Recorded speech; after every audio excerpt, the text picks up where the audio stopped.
A narcissistic parent may do that to a child, dress the child up like a little doll so that child can manifest a certain look to the world. Or if they have a child who's unusually beautiful, they may even use that as a way to garner admiration for themselves. And sometimes you'll even see this in worlds of pageantry where children are made up and blown out and wearing little costumes.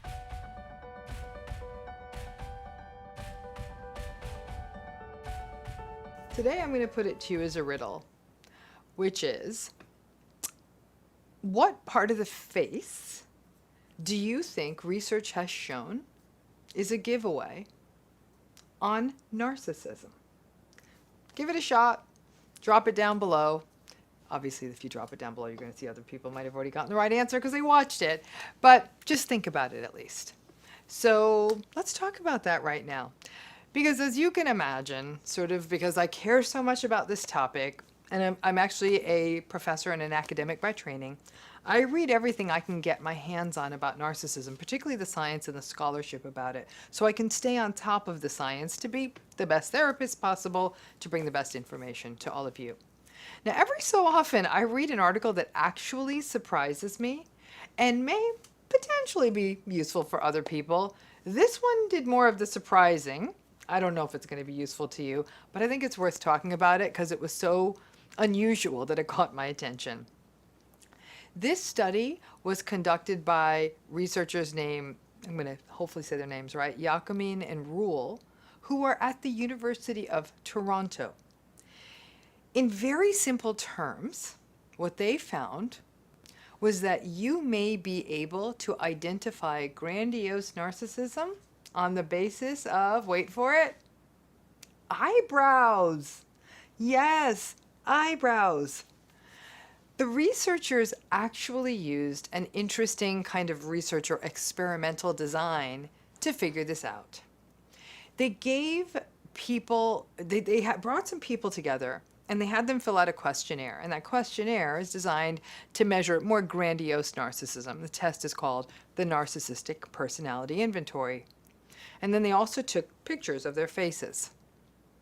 They then were able to put together the scores in the pictures. They just presented the pictures, the photos, to another group of people who didn't know anything about the people who had the pictures, and they didn't know about the tests or anything. And they asked the people looking at the pictures to identify who they thought, just on the basis of looking at their face, would be highest in narcissism. And what the researchers ended up finding out was that the cue on the face that was consistently associated with grandiose narcissism was eyebrows. And very specifically, they found out that these people who were more narcissistic by their tests had more distinctive, dense eyebrows. The authors suggest that eyebrows are actually a very expressive part of our face, and they allow us to express lots of emotions such as fear, anger, surprise. See how my eyebrows went up? So think of all the ways that you use your eyebrows in any given day: questioning, doubting, scowling, startled. So they're very expressive. A lot of our face is communicated by our eyebrows. The researchers cropped the pictures so they didn't show clothing or any other adornment. It's almost like this. The people in the pictures weren't wearing any makeup. Then, like I said, they showed those unadorned photos, like I told you already, to those people and asked them to rate the pictures. Overall, there were more pictures of women than men, and the researchers were aware of that. They just had more women show up with the original time they asked them to show up. Now, one of the authors' ideas for why they got the research findings they did is because eyebrows are so distinctive and so recognizable, they're actually a pretty important feature on our face, that grandiose narcissists may actually have a preference for more distinctive eyebrows, and as a result, may put more time and effort into maintaining and shaping their eyebrows. So when you think about it, people who really put a lot of eyebrow time in, it's almost like putting on makeup without putting on makeup. It's kind of like a baseline cosmetic enhancement because you've done something beforehand. Even if your face isn't done, your eyebrows would be ready to go. The authors also cited literature, other people's research, that indicated that eyebrows are actually a significant part of how we assess how attractive someone is, which in turn will impact something like dating. And since narcissists are a lot better at getting the partners they want, and they really, really want to win, they may actually be a bit more invested in eyebrows that matter. Now, what was really fascinating was that the authors even manipulated the faces. They moved the eyebrows that were on the more narcissistic faces to the faces of other people who didn't have the high narcissism scores, right? So they just wanted to see if it was the eyebrows that were doing it. And at the end of it all, it was those eyebrows. So even when they moved those narcissistic eyebrows, as it were, it was the eyebrows that consistently cued grandiose narcissism. Then they called those non-narcissistic faces narcissistic when they put the narcissistic eyebrows on those other faces. So it makes sense. They took the narcissistic eyebrows, photoshopped them, put them onto the other faces that were less narcissistic by the test, and those faces then got rated as more narcissistic. There was no other facial feature that mattered. Not eyes, not noses, not the sharpness of cheekbones, not the fullness of lips. It was all about the eyebrows. I found this fascinating. I read the study a couple of times. I was like, really? Now, the researchers determined that this finding actually was much more statistically strong when they used images of women. That women's eyebrows mattered a bit more in this rating of narcissism. And while the findings were still there with men, they were not as pronounced in the images of men. So in addition, the way that the people rated the eyebrows mattered. Eyebrows that were specifically rated as more distinct, more groomed, and more feminine. I don't even know what a feminine eyebrow is, but okay, more feminine in their research, were rated higher in perceived narcissism. So someone else thought they were narcissistic. Now, remember, the pictures in the study were not adorned in any way. The people who had their pictures taken that day didn't have on makeup or anything like that, not earrings or anything. Any grooming, again, of the eyebrows, is something those people had done to their eyebrows before the study. Now, in past research on sort of looking what we call morphology and rating of narcissism, researchers have been shown that people can actually do a pretty good job of identifying narcissism, maybe not just on faces, but on the basis of a person's clothing, their makeup, their grooming, very exterior kinds of characteristics.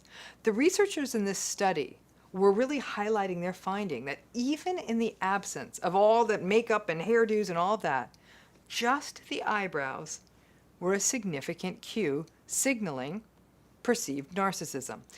It could be a bit of a chicken-egg issue, right? It's possible, I think it's probable, frankly, that people with distinct groomed eyebrows care a lot more about their appearance, and so well-groomed eyebrows may actually sort of communicate something about, I don't know, that the person, where they put their time and resources in terms of caring much more about their appearance, perhaps getting more validation or even needing more validation on the basis of their appearance. Just cultivating, again, their more exterior, maybe even superficial kind of qualities. It basically tells us that the people with more distinct and well-groomed eyebrows had higher scores on the narcissistic personality inventory. The people who rated the images didn't know that. And those scores, those higher scores, and that perception of narcissism obviously follows those eyebrows wherever they went. Not the whole face, just the eyebrows. But also, let's say that people with more distinctive eyebrows, maybe even before they start trimming them, maybe they start getting treated differently earlier in their lives. Could it be developmental? Could it be something about eyebrows and how we do appear even when we're kids? Or maybe they had a parent who had distinctive eyebrows, and the distinctive eyebrows are genetic, and they were around a narcissistic parent. See, it's all quite provocative to think about. That's why research is so cool.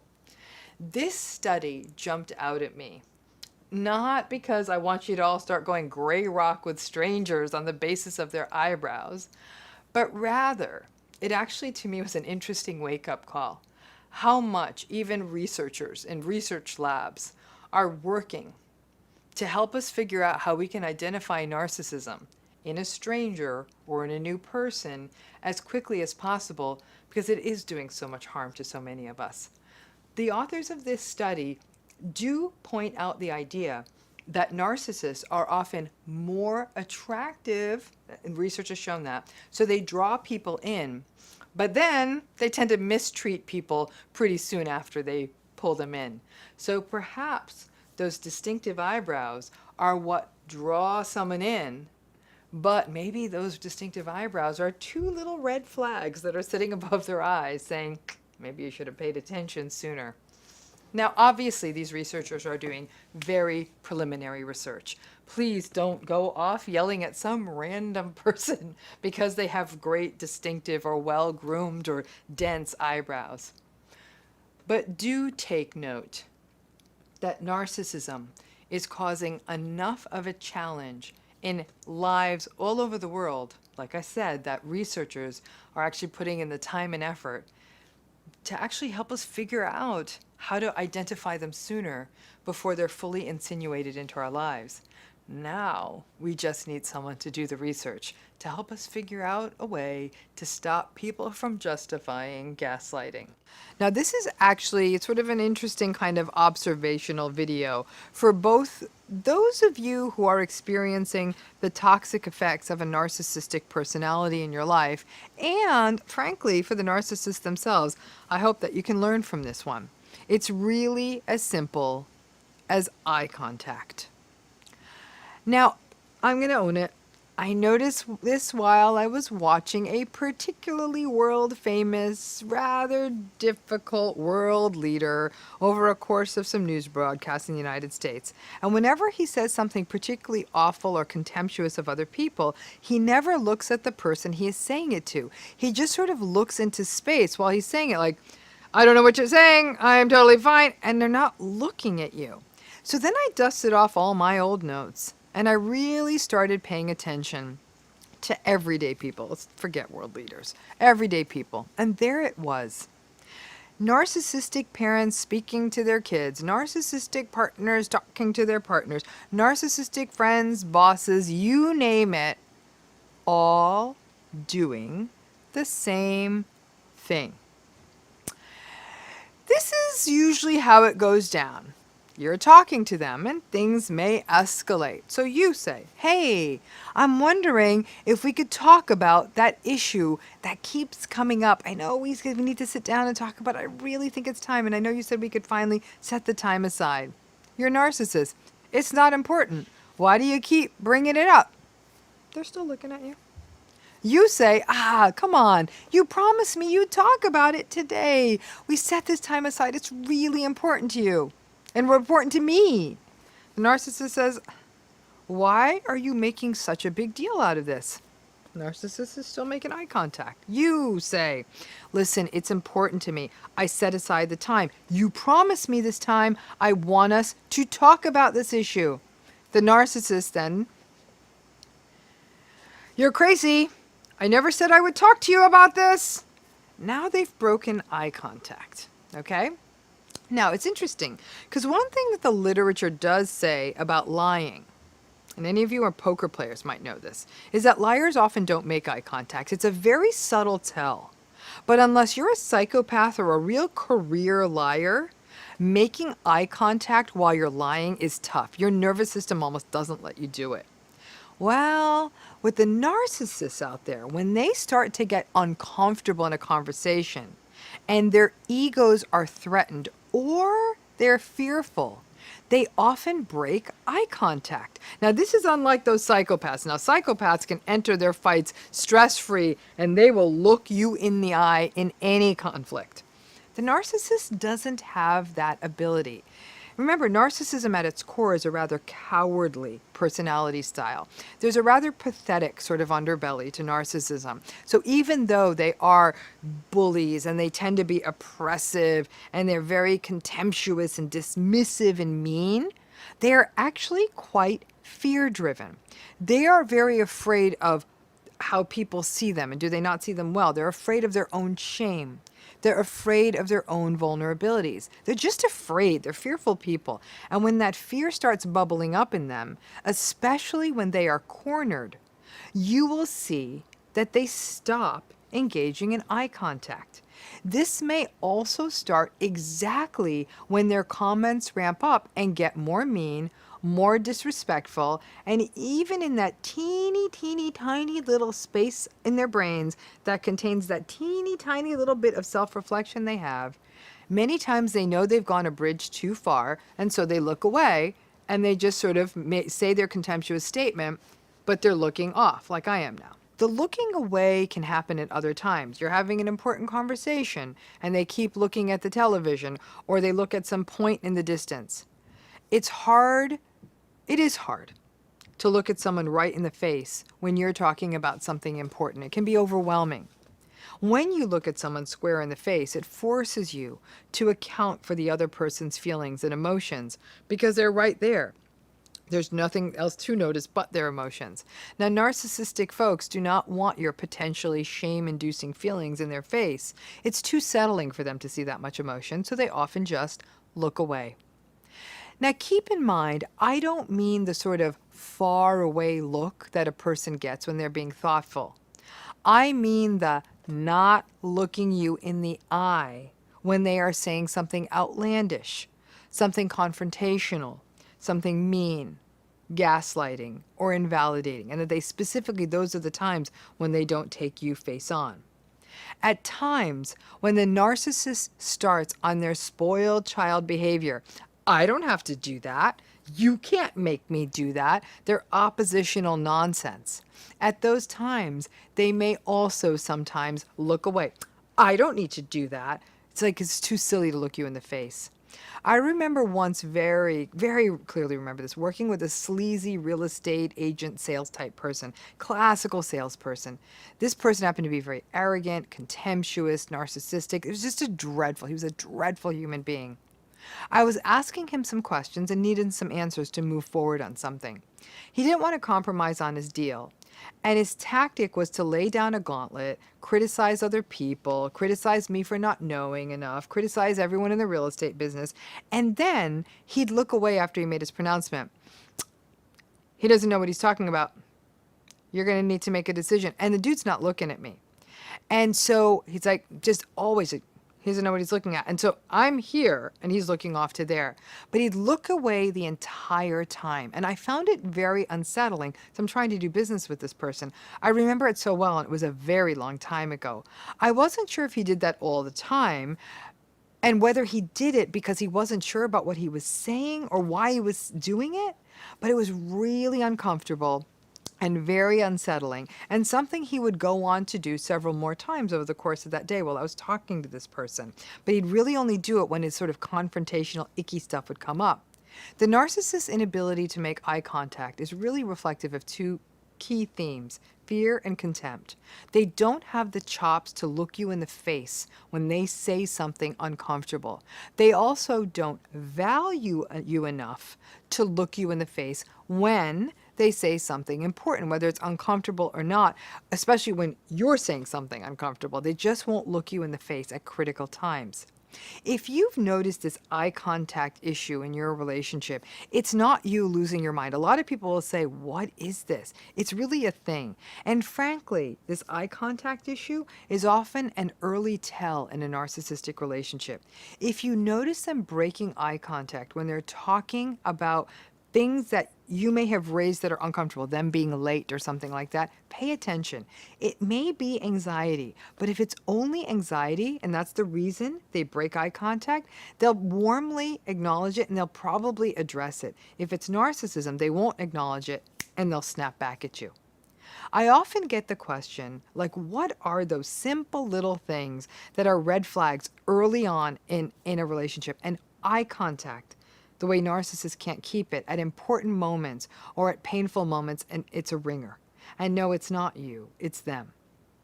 Looking someone in the face and in the eye when you are telling them something significant, whether it's good or bad, is good relationship hygiene.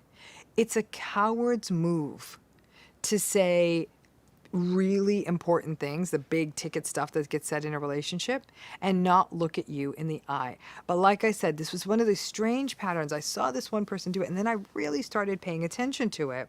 And there's this almost sort of the way contemptuous statements are said is that you might even be talking about something and the two of you are looking at each other. But then you might say, no, I'm really, really a fan of whatever it is you're a fan of. I'm really, really a fan of these kinds of cookies. No, they're great cookies. And then they will look like almost just nod at you and say, no, those cookies suck. And people who like these cookies, it's just very strange. But it's this incapacity. In many ways, it goes back to their incapacity for intimacy. Looking someone deep in the eyes is actually a very intimate thing to do. And people who really can look at you and be with you and mirror you, smiling when you smile, furrowing their brow when you're being a little, thoughtful or something like that. Human faces are made for that. So too are human brains. So when a person can't play in that mirroring dance, the narcissist, what are they going to do? They're going to break sight and often look away or away. And when we recognize that, it becomes an interesting thing to focus on. Some people do, again, look off into the distance when they're talking, but it's often something about they're musing about. And when the significant moment comes, when they might be saying, I've been thinking a lot about our relationship, and I really want to tell you, you mean a lot to me. That transition from far away, setting up the statement, but when the statement matters, it's right there. And that will happen, good or bad. So I hope this gives you a little clarity. It's something I had noticed, and I thought, this might bear mention, because when I saw it on the news, I was like, this is very interesting that whenever this person was saying something contemptuous, they wouldn't make eye contact. So these little patterns are out there. Life's a poker game, and the more you know the tells, the better the game you can play. I mean, this is one of those sort of low-hanging fruits of narcissism. Everyone assumes narcissists are vain. They put a lot of time and money into their appearance, whether it's potions, lotions, makeup. It could go as far as cosmetic surgery, cosmetic dentistry, lots of time spent at the gym. Remember, narcissism is very much about superficiality. It's about the image that's put out to the public. Because when you think about it, the narcissist craves and thrives on validation. So they're always putting out a framework that's going to garner lots of validation from the world. And what better way to do that than being very attractive? Now, it's not just their physicality that they're focusing on. It may also be how they dress. Designer labels, really fancy watches and fancy jewelry, and really, colorful, attention-seeking clothing or attention-grabbing clothing. And it may even be inappropriate clothing, things that are very low cut or very high cut or really tight that show off these really buffed up bodies in the case of many narcissists. Now, are all narcissists sort of fashion plates and fashion models? Absolutely not. I'm sure you can think of more than a few very famous narcissists that you're like, not feeling the sexy there. Vanity is not just that somebody looks good by societal standards. It's that they care about everything, the way everything looks. So if it's not their face, if it's not their clothes, if it's not their body, it may be their home. It may be their car. It may be other things that they manifest to the world that they keep at an absolutely perfect and impeccable level, at least by their standards. So it's amazing that what you'll see is that even a person who doesn't have much, they'll take what little they have and pour it into their appearance. It may come out looking vulgar, but as far as they're concerned, if it's getting attention, then it's giving them the air that they breathe. One of the frustrations about vanity is that if you're in a relationship with somebody who's narcissistic, they may expect you to look a certain way as well, which is why it's not uncommon, and more than a few women who've been in relationships with narcissistic men have told me this, that man will pick out what they wear, or insist that they dress a certain way, or will purchase them things with the intention of them wearing them so they look a certain way to the world.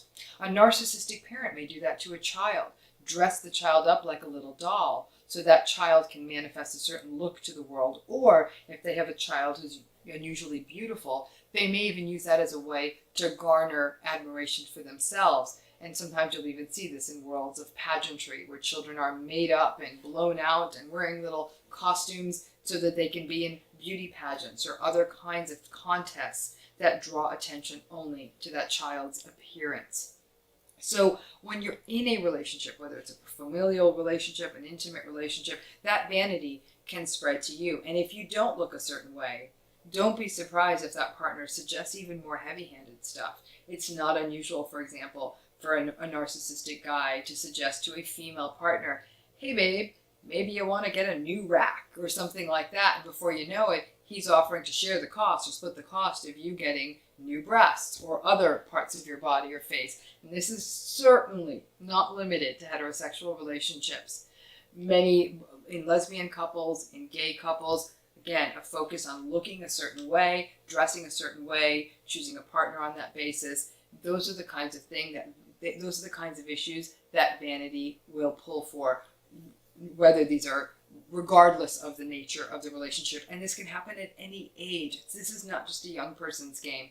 It could very well be an older narcissistic man insisting that his partner be much, much younger and attractive so that he can get the admiration and validation that he thinks the world is going to accord him because he has such a young and attractive partner. So the vanity can make it very difficult to create any kind of real intimacy with a person. When the conversation is always about how someone looks, what someone wears, things that they own, things that belong to them, it really makes it hard to go deep, to talk about things like feelings, goals, meaning, purpose. That stuff definitely that kind of stuff definitely gets left by the wayside, so that the conversation can veer more into the lane of designer labels and did you get the car detailed. So vanity is one of those qualities. In fact, ironically, vanity is in fact one of the deadly sins. So it's interesting to me that it makes an appearance here in sort of one of the indicators of narcissism.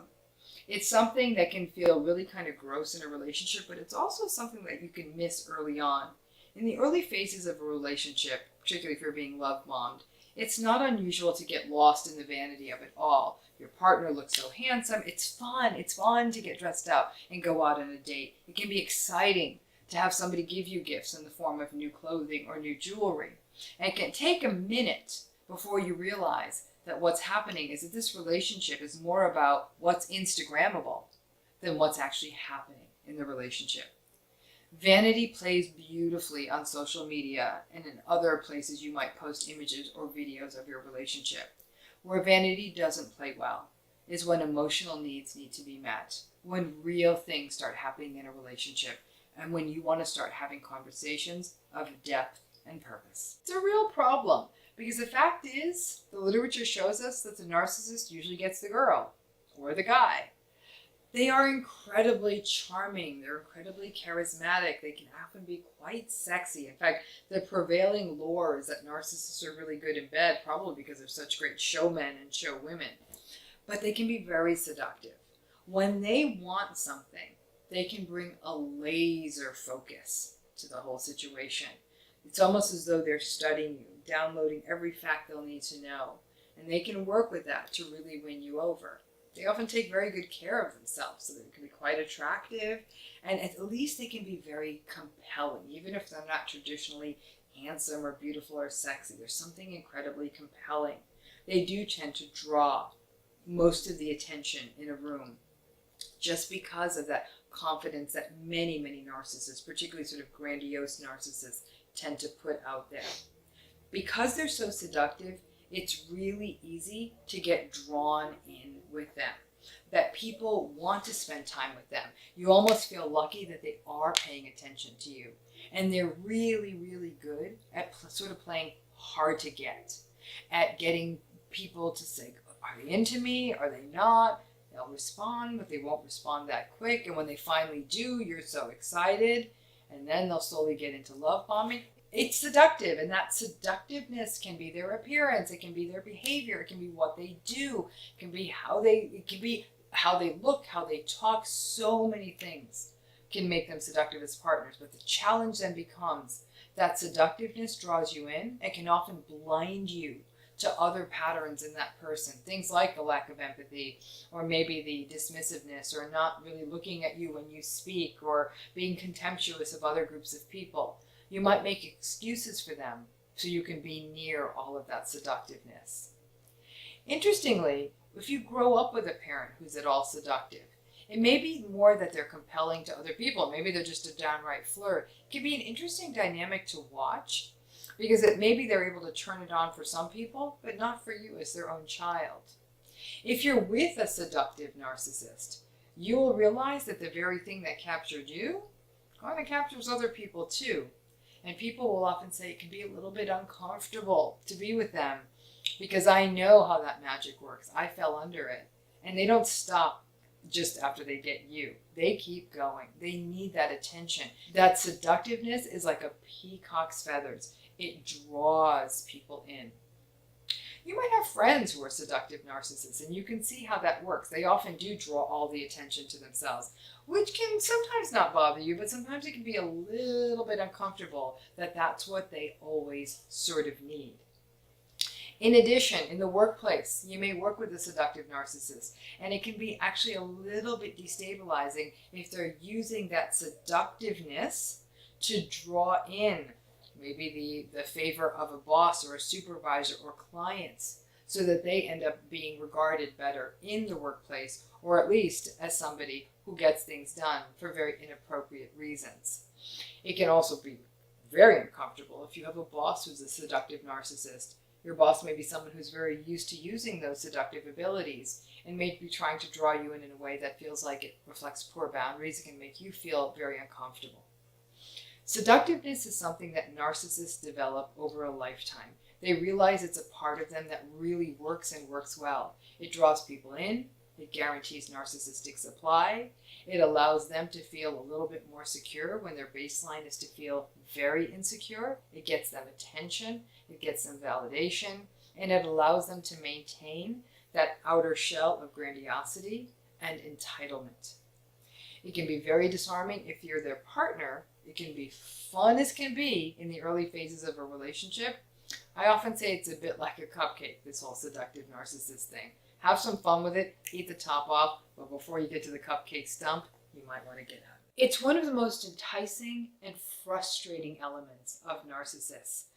For them, everything really is a production, and they can do it so well. It's often why they're sort of the best dressed, best put together, have the coolest house or apartment, the best car, the best vacations. It's why their Instagram is so much more interesting than yours, because everything is a show for them.